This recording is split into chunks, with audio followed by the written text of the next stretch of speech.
एक recent article from Goldman सैक्स ने ये कहा है कि इंडिया की जीडीपी अगले 50 सालों में 52 ट्रिलियन तक पहुंच सकती है, जो यूनाइटेड स्टेट्स को पीछे छोड़ते हुए दुनिया की सबसे बड़ी इकॉनमी बन जाएगी। इंडिया की करंट जीडीपी ग्रोथ के हिसाब से अगले 3 से 4 सालों में इंडिया दुनिया की तीसरी सबसे बड़ी इकॉनमी बन सकता है। Now, India would become the third largest economy in the world in the next 5 years, and by 2047, it could be at the level that the United States of America is at presently. That's according to Union Minister Piyush Goyal's forecast.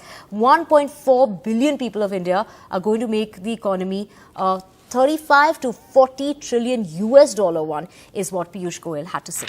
आज की इस video में हम उन factors को explore करेंगे जो India को 50 ट्रिलियन इकोनॉमी बनाने में मदद करेंगे। साथ ही उन अनपोटेंशियल चैलेंजेस पर भी नजर डालेंगे जिस ग्रोथ को रोक सकते हैं। इंडिया दुनिया की सबसे फास्ट ग्रोइंग इकोनॉमी है, जिसको आप कोई भी मना नहीं कर सकता। यहाँ तक कि IMF और वर्ल्ड बैंक की एक्सपेक्टेशंस को पार करते हुए 2023 में 7.2% ग्रोथ रेट अचीव की थी, जो सबको पता है। And India's GDP also growing at 6.1% in January to March 2023, according to the government data. The GDP projected to grow at 7.2% in 22-23 against 9.1% in previous fiscal. ये इम्प्रेसिव इकोनॉमिक एक्सपेंशन तब हुआ था जब कंट्री जैसे जर्मनी, जो Russia Ukraine war की वजह से एनर्जी क्राइसिस का शिकार थी, वहीं पर इंडिया ने अपनी ग्रोथ को मेंटेन किया। इसका रीजन है इंडिया की unique positioning global geopolitical landscape में। उसकी फॉरेन पॉलिसी, जो डॉक्टर जयशंकर, इंडिया के फॉरेन मिनिस्टर्स और प्राइम मिनिस्टर नरेंद्र मोदी के लीडरशिप में एक बेहतरीन फॉरेन पॉलिसी बनाई गई है, जिसके बारे में हम डिस्कस करने वाले हैं। इंडिया ने नॉन अलाइनमेंट का रास्ता चुना, जो कि इंडिया के लिए सबसे अच्छा रास्ता था।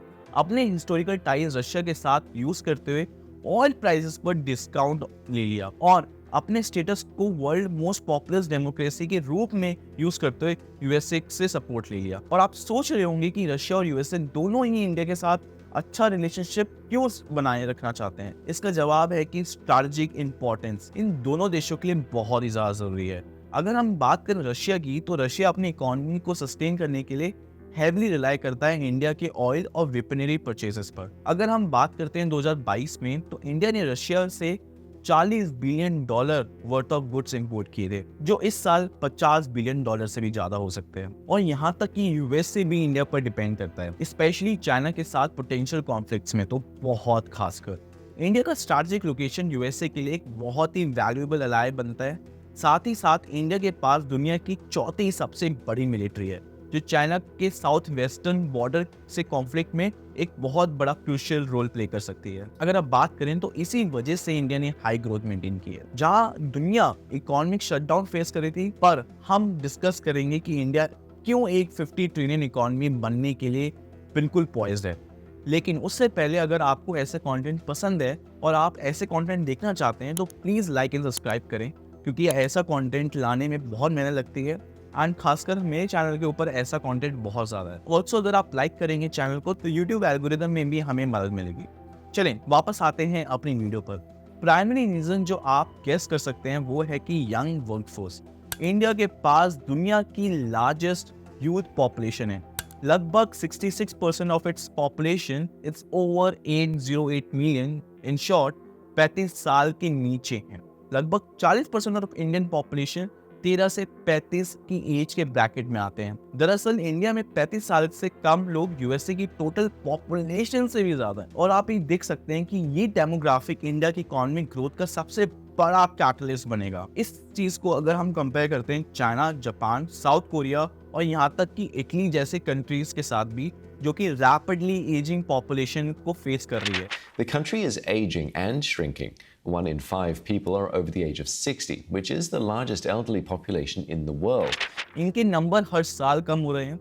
एग्जाम्पल अगर मान के चलते हैं, जापान में पॉपुलेशन 2022 में लगभग 8 लाख से कम हो गई। एक shrinking global population potentially world economic contraction lead कर सकती है, जबकि एक इंक्रीजिंग पॉपुलेशन इकोनॉमिक ग्रोथ को ड्राइव करती है।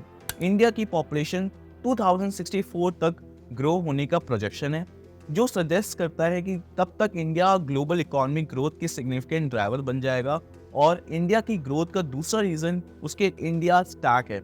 इंडिया स्टैक मतलब डिजिटल इंफ्रास्ट्रक्चर, जो कि एक सेट है जो वेरियस एंटिटीज को इलेक्ट्रॉनिकली इंटरैक्ट और ट्रांजैक्शन कंडक्ट करने में इनेबल करता है। इंडिया के स्मॉल बिजनेसेस जैसे ट्रेडिशनली फॉर्मल लोन्स लेने में स्ट्रगल करते रहते थे। कोविड-19 पैंडेमिक से पहले लगभग 92% ऑफ स्मॉल बिजनेसेस को फॉर्मल क्रेडिट एक्सेस का मौका ही नहीं मिलता था। माइक्रो और स्मॉल और मीडियम इंटरप्राइजेस MSME जिसे हम इंडिया में कहते हैं, वो ह्यूज क्रेडिट शॉर्टेज को फेस करते थे, जो कि $250 बिलियन से लेके $300 बिलियन के बीच एस्टिमेट किया गया है। ये गैप इसलिए एग्जिस्ट करता है क्योंकि अवेलेबल क्रेडिट ज्यादातर लार्जर कंपनीज को दिया जाता है उनके फिजिकल एसेट्स के ऊपर, जिसकी वजह से MSME और इंडिविजुअल्स विदाउट कोलैटरल लोन लेने में स्ट्रगल करते रहते हैं। इंडिया में अकाउंट एग्रीगेटर सिस्टम का इंट्रोडक्शन इस सिचुएशन को बदल सकता है।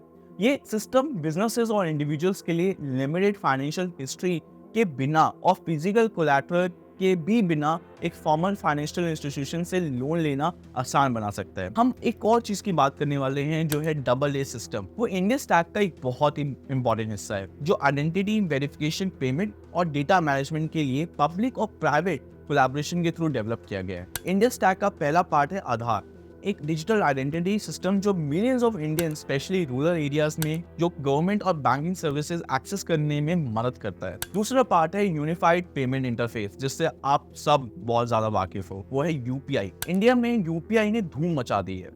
ये पेमेंट चुटकियों में कर देता है और उन्हें ट्रांसफॉर्म करने में बहुत ही ज्यादा मदद बनती है, मेकिंग देम इंस्टेंट और इजी। स्पेशली मोबाइल फोन के थ्रू पेमेंट करना तो आज के टाइम पे हर किसी ने यूज करना शुरू कर दिया है। अगर हम तीसरा पार्ट देखें तो डेटा मैनेजमेंट पर फोकस करता है, जो कि अकाउंट एग्रीगेटर को इंट्रोड्यूस करता है। ये एंटिटीज फाइनेंशियल डेटा को सिक्योरली मैनेज और शेयर करने में मदद करती हैं। उससे ये होता है कि यूजर के कंसेंट के साथ ये सिस्टम स्मॉल बिजनेसेस और इंडिविजुअल्स की मदद कर सकता है उनकी डिजिटल ट्रांजैक्शन और हिस्ट्री को एक क्रेडिबिलिटी के रूप में यूज करके लोन सिक्योर करने में, making the loan process cheaper and faster. माने अगर आप एक दुकानदार है एंड दुकानदार हमेशा कैश में पेमेंट लेता था, आज वो UPI से लेता है, तो किसी भी एक बैंक को पता है कि उसका महीने का पैसा कितना आता है और कितना जाता है। लगभग इस चीज से कोई भी बैंक उसको लोन दे सकता है। ये डिजिटल ट्रांसफॉर्मेशन का एक बहुत छोटा सा पार्ट है, बट आधार, UPI और ये सब चीजों ने इंडिया को बदल के रख दिया है। Now the news from the world of technology. UPI has been one of India's great success stories.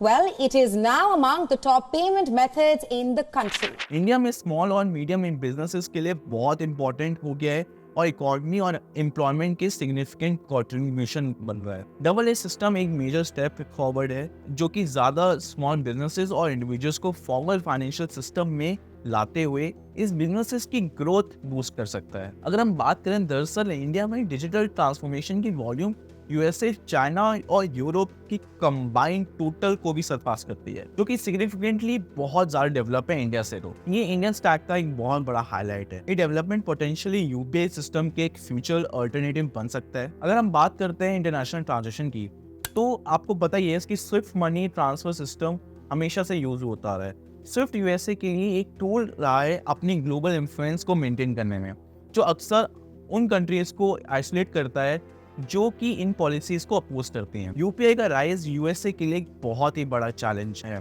दरअसल ये शिफ्ट ऑलरेडी शुरू भी हो चुका है। गूगल और बाकी इंडिया ने एक पार्टनरशिप बनाई है UPI को ग्लोबलाइज करने के लिए। ये कोलैबोरेशन दूसरी कंट्रीज को मदद करेगा अपने डिजिटल पेमेंट सिस्टम को डेवलप करने में, जो इंडिया की UPI जैसे और क्रॉस बॉर्डर मनी ट्रांसफर के लिए UPI का यूज करने में उनको बहुत ही ज्यादा आसानी होगी। इस इनिशिएटिव पर UPI का कॉन्टिन्यूअस इंटरनेशनल एक्सपेंशन है।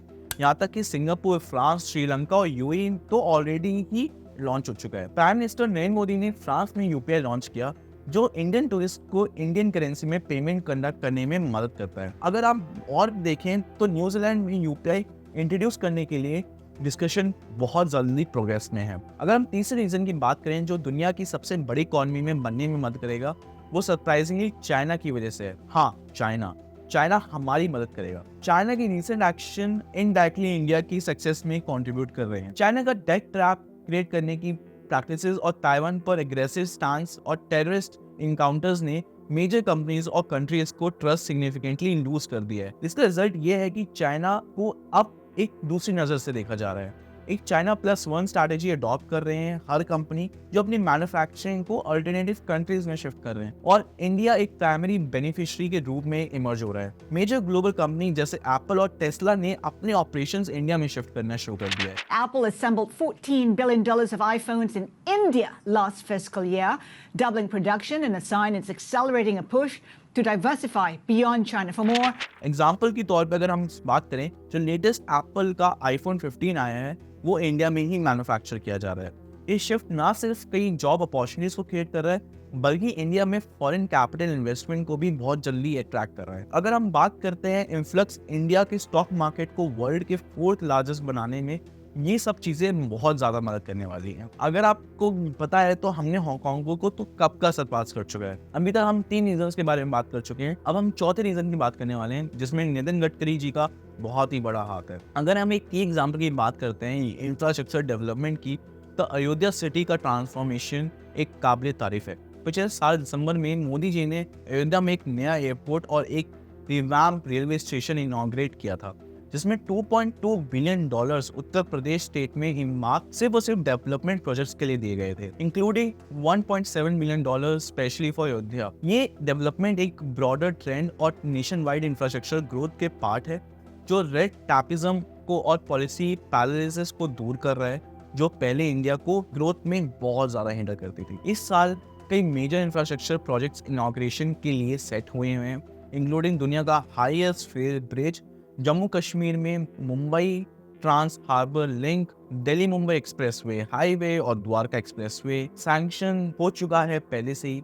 और आगरा मेट्रो तो आप सबको पता होगा, अगर नहीं पता तो आगरा में भी मेट्रो आने वाली है। दूसरे सिग्निफिकेंट प्रोजेक्ट्स को बहुत ही पास कंप्लीशन रेट है, उसमें Navi Mumbai international airport, Noida airport, Mumbai metro network और एक्वालाइन, स्पेशली एक्वालाइन 3 और मुंबई कोस्टल रोड शामिल हैं। इंडिया का रोड रेवोल्यूशन रिमार्केबल रहा है। अब कंट्रीज के पास दुनिया का 2nd लार्जेस्ट रोड नेटवर्क है, चाइना को भी सरपास कर दिया इसने। नेशनल हाईवेज का टोटल लेंथ अगर हम 2014 की बात करें तो 59% इंक्रीज हुआ है। इस साल का टारगेट है 13,800 किलोमीटर हाईवेज की रोड्स को बिल्ड करना, जो कंट्रीज का एक हाईएस्ट एवर सेट टारगेट है। रेलवेज और एविएशन सेक्टर्स भी सिग्निफिकेंटली अपग्रेड किए जा रहे हैं। रेलवेज में इन्वेस्टमेंट बहुत ही ज्यादा बढ़ गई है। ट्रैक्स का इलेक्ट्रिफिकेशन बहुत ही जल्दी कंप्लीट होने वाला है। वंदे भारत और Amrit Bharat trains Indian railways की ट्रांसफॉर्मेशन का एक सिंबलाइज करते हुए एक छोटा सा प्रोजेक्ट है। एडिशनली अगर हम बात करें तो metro rails network rapidly across the countries expand हो रहे हैं।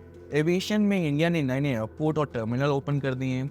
ऑपरेशन एयरपोर्ट की टोटल नंबर 150 तक पहुंच गया है और टारगेटेड 2025 तक ये 2020 तक बढ़ने वाला है। इंडिया का एविएशन मार्केट दुनिया का फास्टेस्ट ग्रोइंग मार्केट में से एक है और कहीं ना कहीं लॉस मेकिंग है, बट मुझे लगता है फ्यूचर में ये प्रॉफिटेबिलिटी पे आ जाएंगे। गवर्नमेंट ने प्लान किया है कि 2024 और 2030 के बीच में $2 ट्रिलियन इंफ्रास्ट्रक्चर में इन्वेस्ट करने का, जो 5-7 सालों की इन्वेस्टमेंट की डबल है। ये मोदी जी के गोल है कि इंडिया को 2047 तक डेवलप्ड नेशन बनाने का है। मैसिव स्टेट स्पेंडिंग और इंफ्रास्ट्रक्चर और हाउसिंग डिमांड के राइज के साथ कंस्ट्रक्शन सेक्टर बूमिंग पर है और एक्सपेक्टेड है कि 2030 तक 30 मिलियन जॉब्स ऐड करेगी। जैसे जैसे इंफ्रास्ट्रक्चर प्रोजेक्ट्स प्रोग्रेस करते जाएंगे और भी एम्बिशियस और भी ज्यादा हम बड़े प्रोजेक्ट्स लेने लगेंगे और इंडिया अपने प्रीवियस रेपुटेशन को बहुत ही जल्दी बदल देगा और एक बहुत ही बढ़िया नेशन के रूप में आएगा। 2017 तक इंडिया दुनिया की तीसरी सबसे बड़ी इकोनॉमी बनने को एक्सपेक्टेड है, जिसका इंफ्रास्ट्रक्चर इस इकोनॉमी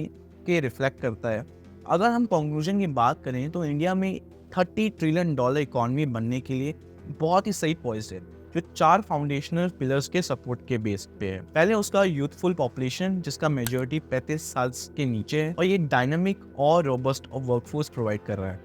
दूसरा इंडिया का स्टैक, जो डिजिटल इनिशिएटिव जैसे आधार और यूपीआई को इंक्लूड करता है और फाइनेंशियल एक्सेसिबिलिटी को ट्रांसफॉर्म कर रहा है। तीसरा अगर देखें तो ग्लोबल शिफ्ट इन मैन्युफैक्चरिंग, जो जियोपॉलिटिकल चेंजेस से इन्फ्लुएंस्ड है और सिग्निफिकेंटली हमारे पास फॉरेन इन्वेस्टमेंट अट्रैक्ट कर रहा है। लास्टली अगर हम बात करें $2 ट्रिलियन इंफ्रास्ट्रक्चर इन्वेस्टमेंट की, जो 2030 तक अंडरवे है नेशन की रोड्स, रेलवेज और एयरपोर्ट के रूप में, और आप देख सकते हैं कि चारों पिलर बहुत स्ट्रांग है। कहीं ना कहीं इंडिया दुनिया की फास्ट एंड ग्रोइंग कंट्री के साथ साथ एक पॉवर्टी का शिकार भी जो है उसको भी कहीं ना कहीं बदलने का प्लान है। अगर हम बात करें इंडिया की ग्रोथ की तो इसको रोकना कोई मुश्किल नहीं है, but at the same time guys, if you like the video please comment below, like कर दीजिए वीडियो को, और भी काफ़ी फैक्चुअल वीडियोस लेके आने वाला हूँ मैं। Thank you so much for watching this video. Hope करते हैं 50 ट्रिलियन इकॉनमी जल्दी बन जाए और हम जल्दी सब लोग हम जल्दी अमीर हो जाए। Thank you so much for watching guys, thank you so much, take care, bye bye.